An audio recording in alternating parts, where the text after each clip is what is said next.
Inside out meatballs. Take one. Oof, John needs a hobby. Okay, everybody, we're back today because somebody asked. I'm going to show you how to make a version of inside out meatballs, not probably the version I wanted to make because I don't have angel hair pasta here at home, so I did something else to make up for that. Then I'm going to show you how to get the meatballs formed. I cooked some off, so I'll show you what that looks like. Then I'm going to go back, and when we first picked Jaden up at school, he came home that weekend and we made pasta by hand because he was looking for something to do and he wanted to show me a new technique he learned up at school. We didn't videotape that officially, so I'm going to go back and demonstrate that. And then I'm going to talk to you a little bit about hard boiling eggs and peeling eggs and deviled eggs, and just for the Easter weekend we're going to cover a couple of factoids about that. So I went ahead, and I'm going to apologize in this video, I'm going to have to step off camera and wash my hands. There's no way to make meatballs without getting your hands dirty, especially this technique. So I went ahead and I made up the mixture. I had some of the turkey from the buffalo turkey meatballs that we had this week left over, so I mixed that with some ground beef, and I went and did the whole onion and seasoning and breadcrumb, and I had that quiche filling left over from yesterday, so instead of eggs and milk I used that in this recipe.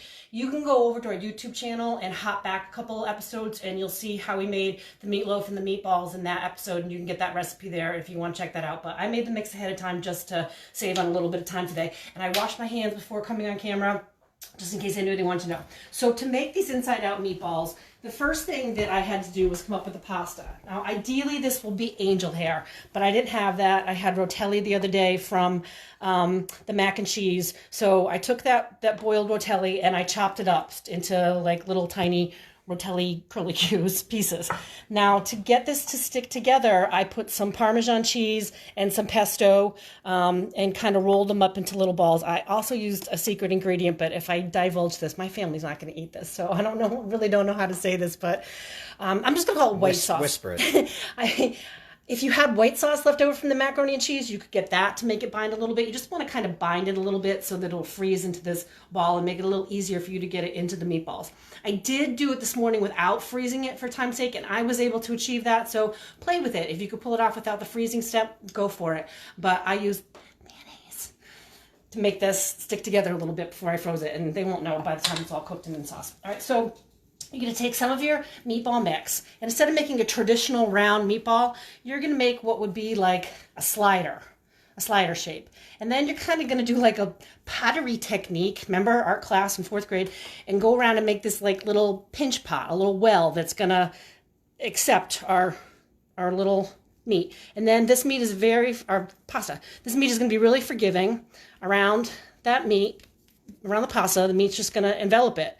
And then this pan I have here is sprayed with oil, has a little olive oil in it, and you're going to put that down inside there. There you go. So these guys are going to be big depending upon what size you made your pasta. And like I said, ideally I'd like this to be angel hair, but I think this is going to work out. So make your little slider and then stick your thumbs inside and make a little saucer, I guess. And take one of these guys and put it inside. Now, like I said, this morning I was able to do this without pre-freezing it, but I did have to take care of keeping that ball inside there. So this is what an inside-out meatball looks like. I guess I'll just go up and make the rest of them because what else am I going to do with these? I baked these in a 400-degree oven for 25 to 30 minutes. That should be plenty of time. And then I wanted them to come out and go right into marinara, but I didn't put them in marinara because I wanted you to see what it looked like baked before it got all covered up in the tomato sauce. So I'll just go warm ours up in the marinara later on tonight. So how many ounces is this of meat? It's probably 2 ounces of meat for each one of these that I'm making here. You could make them as big or as small as you want. If you make them bigger, they're probably just going to take a little more time in the oven. If you make them with just a little bit of pasta, obviously a little less time in the oven, but they're keeping a nice, they're keeping a nice shape. That's a meatball. Here. So what's everybody doing today? 3 weeks. 3 weeks. Are we at a 3-week mark yet? Do we have an anniversary here to celebrate? Yeah, that's Something pretty like close. That. 3 weeks, 4 weeks, 3 more to go, 4 more to go. We'll get there. We'll get there. One day at a time. One day at a time. All right, so I'm going to put this last one together for you. John's going to entertain you for 1 second while I wash my hands before I go to the oven with that. And that fit perfectly in there. All right. Can't sing happy birthday because I don't know the rights to it. Soap, hot water, minimum of 20 seconds. Washing my hands with a twist. Our water's hot. Alrighty. Nice clean hands. So 400 degree, preheat your oven 400 degrees, inside 25 to 30 minutes. And when that comes out, it is going to look like this. Here's the ones I made earlier this morning. So let's take this nice big one here and give them a cut. Let's see what we got.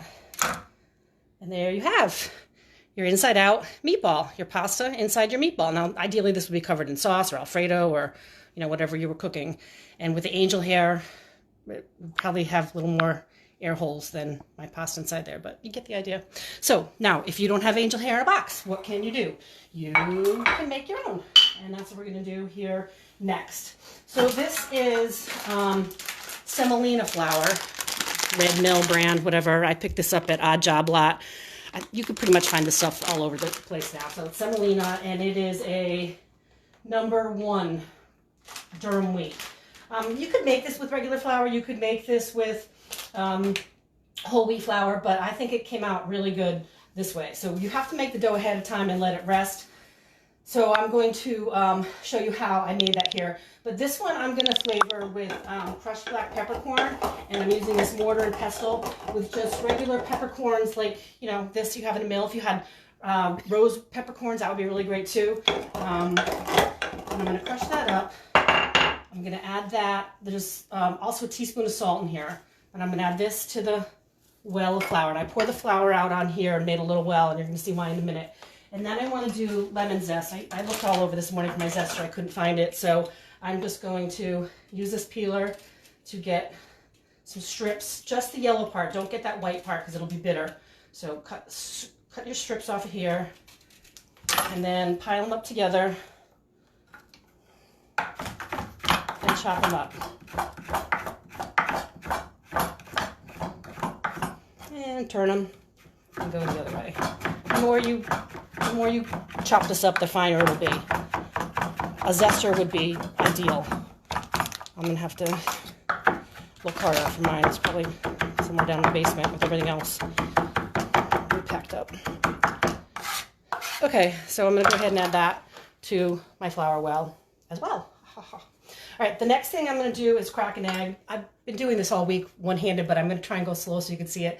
A one-handed egg crack. You take the egg, you tap the bowl, your ring finger comes towards you, your thumb pushes away, and there you go, one-handed egg crack. I can do 2 at a time with that. It's a pretty fun trick to practice.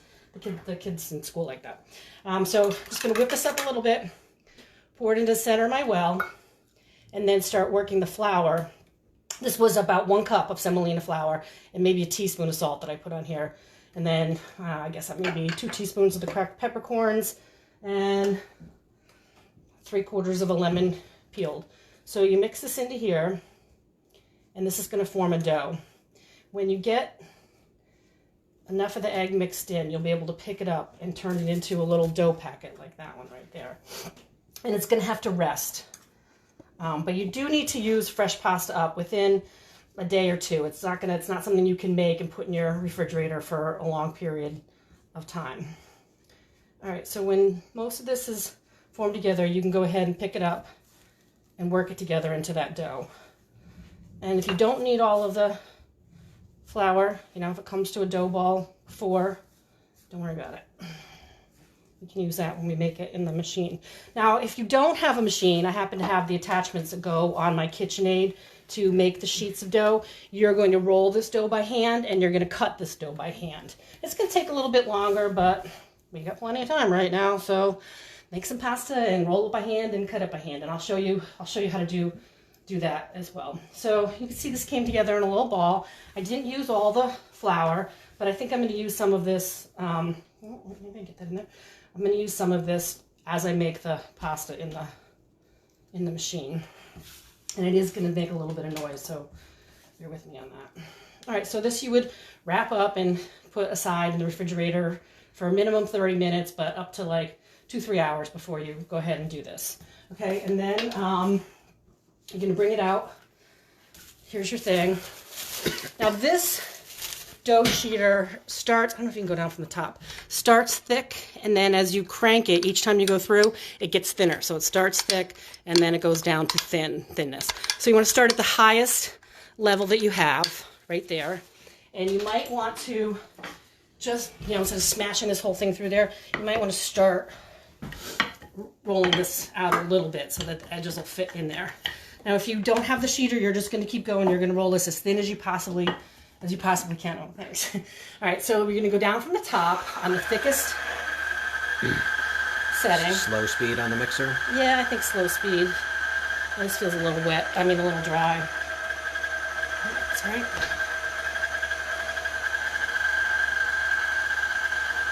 Yeah, a little dry. Hold on. I'm going to add a little moisture to this.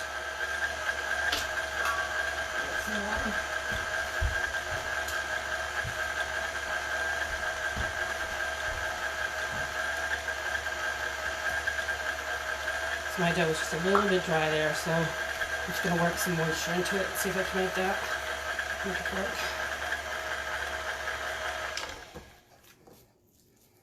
Maybe I didn't make it early enough.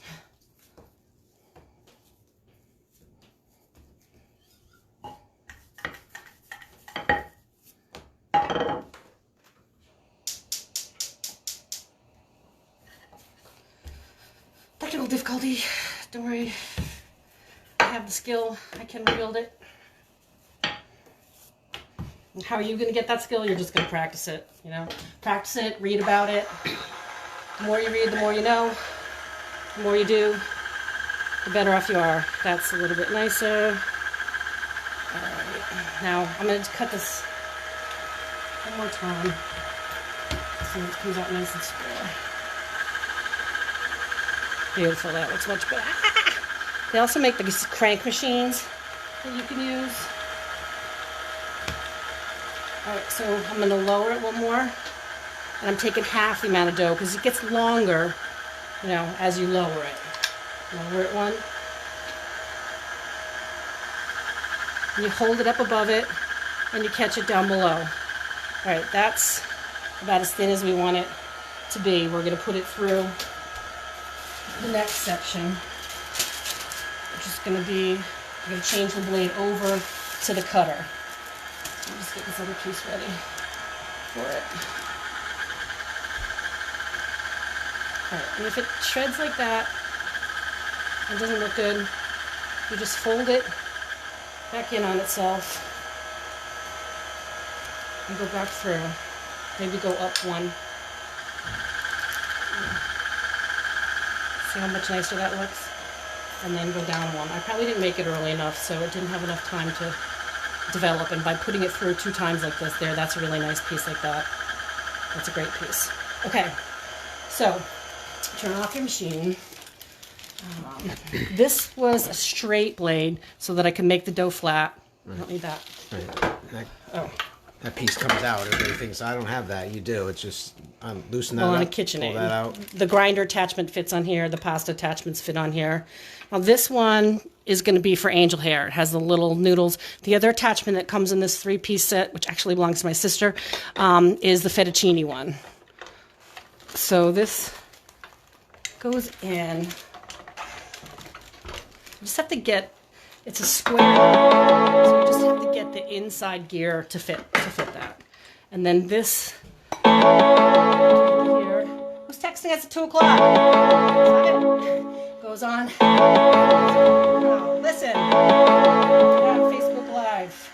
Okay, so now I have this nice piece of pasta that we made small, and then this is going to cut it into angel hair.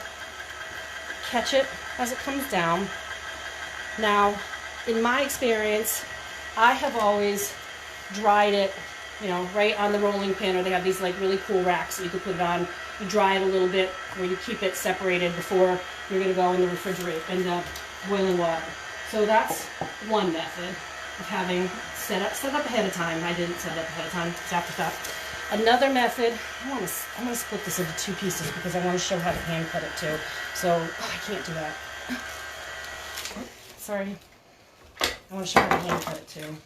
So I'm gonna split that into 2 pieces. I'm going back to getting my skinny piece of dough one more time. Alright, refresher course. Nice piece of dough. Get it thinner. Alright, beautiful. Come down here and catch it. Alright, I'm going to take half of this because I want to show another technique. Now, if you could do this to make ravioli too. These would be your sheets ravioli. We did that on our first video. Maybe I'll go back and do that again next week sometime. So you see I'm just interchanging these 2 things. Ideally, you want to get all of the flat done and then go to all the skinny. So here's another thing of angel hair. There's also crank pasta machines. They're a little less expensive. So you could also put them in little bundles on this piece of parchment paper that I have here if you want. Now, how do we do this without that cool little attachment? Easy. We roll it up like this. Jelly roll, roll, roll, roll. Not tight, don't want to stick together. We go to our cutting board and we cut little itty bitty skinny ones or fat ones for fettuccine, right? Itty bitty skinny ones for angel hair or fat ones for fettuccine. And then you'll see this will come out into a strip. Can it be done? Yes, it can be done. I much prefer that little machine or the hand crank one. All right, the next thing that we're going to do is we have boiling water. To our boiling water, we are going to add salt, generous salt. Okay, and we're going to drop our pasta in. It does not take the 8 to 10 minutes that the box of pasta takes. It goes a lot faster than that. And then if you have, if you have it on the rolling pin, this is pretty cool. You just go, it goes right in there. Did you get that? Mix it up a little bit. Like I said, it doesn't take quite as long to cook as the other pasta. That looks really beautiful, actually. I don't think it came out as good the first time. So, see, we learned something in doing this 2 or 3 times ourselves. And yes, I will go back and try the do a ravioli next week. We're not going to the store till after Easter, so we're going to use up everything that we have in the house, and we're going to make a really specific list of what we need to go back to the store for next week. You know if it's done, you try it. Get rid of these guys. Don't throw it against the wall. I don't know who started that rumor. Don't film me eating. Yeah, that's done. That's good. See, so it doesn't take that long at all. I'm not going to go over to the bowl, and I heard a kid get up a few minutes ago, so I have a feeling he's going to come down and put some butter on this. And oops, I have my tongs.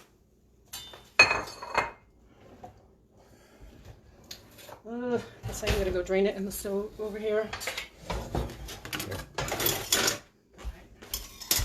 Guess where the tongs are? Mm-hmm. In the sink.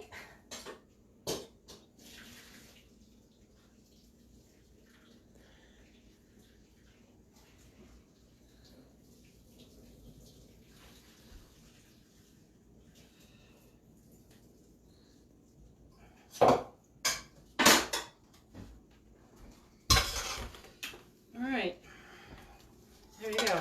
There's our homemade fresh angel hair pasta. Ready for some butter and parmesan, ready for some marinara, ready for some pesto cream, ready to be made into our inside-out meatballs. Okay, before we go, I'm just going to do a quick little discussion about hard-boiled eggs. I did not make hard-boiled eggs or deviled eggs with our eggs because, as you know, we have chickens and our eggs are fresh. Fresh eggs are next to impossible to peel. So everybody that is out there struggling with peeling eggs, if you have fresh, farm fresh eggs, you are not going to be able to peel those. And the reason for that is eggs in the grocery store can be up to 60 days old. What did she just say? Yep, you heard me. In the grocery store, farmers have 30 days to get eggs to market, and the grocery store has 30 days to sell those eggs that they have there. They're also treated with a process that's called pasteurization to remove any salmonella that may be on the outside of the egg. Farm fresh eggs don't have any of that. And so the air sac, like if you've ever seen inside an egg, there's the yolk and then the white and then there's an air sac. And that air sac is there so that when the chickens hatch, they peck through that first and then that's their first breath of air before they get out of the egg. So the air sac in a grocery store egg has like more gap between the shell and the actual white and yolk than the ones that we have here. So that's why I didn't do a demonstration on that. But I'm going to tell you, to make perfect hard-boiled eggs, put your eggs in a pot of water, put them right in there first, cover them with cold water, make sure they're covered, put them on the stove and bring it to a boil. When it comes to a boil, set a timer, 10 minutes, okay? This is gonna be about 13 minutes, 3 minutes to boil, 10 minutes at boiling. As soon as they are done boiling, take them off, pour off the hot water, and throw them into an ice bath. An ice bath is a bowl of ice from the freezer that when you put those eggs into it, that is going to cool them down to the perfect temperature. After they're in the ice bath for about 5 minutes, you can go ahead and, tap your egg on the counter and start to peel off the shell to go ahead and make your eggs. Or if you're not gonna peel them yet and you're gonna dye them, same cooking process, color your eggs with the kids, and then the next day, I don't know, hide them outside, whatever you want to do that.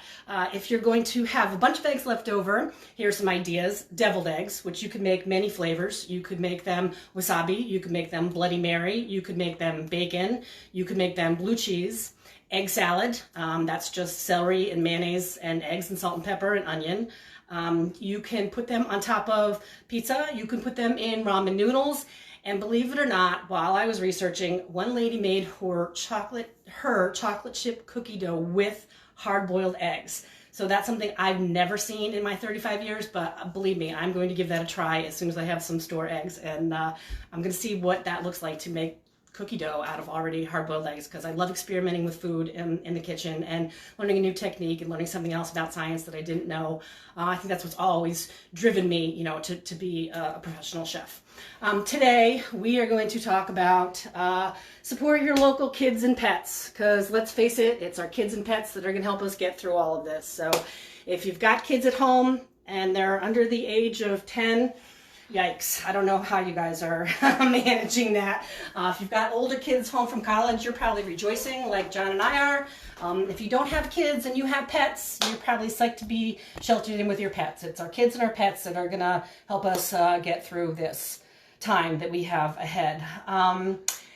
John, who's your feature today? All right, our feature today is Divine's Bagel Cafe.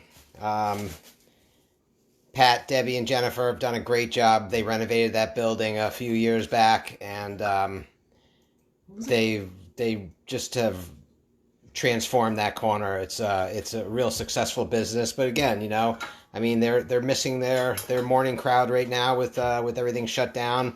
But they're taking care of the community. Yeah, they are taking care of the community. They're offering free bagels and coffee to all first responders, and there's really, there's no reason to do that, but he is, because they're really committed to this community, and they're a great business. Get the jalapeno bagel. Jalapeno bagel, it's a killer. And one other thing, I just found out, it's Pat's birthday. Happy birthday, Pat. I'm going to spare you the song, so we don't own the rights to it. Enjoy the day. And go back to Heather. All right, everybody, thanks for tuning in. Just a reminder, we are taking tomorrow off. Actually, we're not taking off. We won't be cooking at 2 o'clock. We will be live in the morning sometime between 9 and 10 because we are doing the pop-up Easter Bunny surprise in a couple of the neighborhoods around here just to cheer the kids up. And actually some shut-in older people, we're going to go visit them too. Not visit them. We're going to be in the neighborhoods, safe distance away, not touching anybody, not communicating anything with anybody. The Easter Bunny doesn't talk. And then we'll be back on Tuesday. But if you want to check out a video that you haven't seen tomorrow, go over to our YouTube channel. And again, we'll put the link up in here later on for you to hop over there. Thanks. Happy Easter, everybody. Happy Passover.